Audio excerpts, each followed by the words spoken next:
call the ice highway. And that presents some interesting challenges when it comes to waste, because pretty much everything that gets imported into Bethel. So they could be where you're surrounded by people that lived in another world of crime.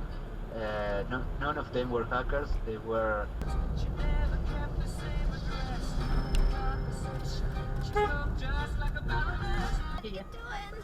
We are recording on the 18th of October. This week we celebrate 12 years of podcasts. The Bugle was born. They're ahead of me. Every day I check this list, and I even kept a spreadsheet of who's there. Oh, I guess you could say I became obsessed Did she with even this see list. us? I began I don't examining know. it, listening to most of.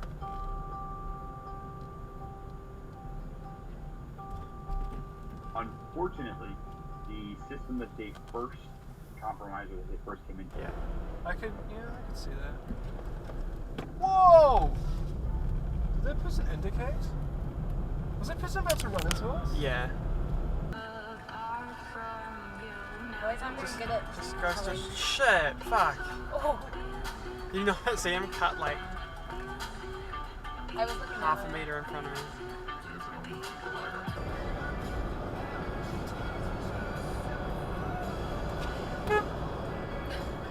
Way too close. Yeah. To try. I entered the shop. A woman was there. Seeing a respectably dressed person, a lady as she supposed, she came forward with civility. How could she serve me? I was seized with shame. My tongue would not utter the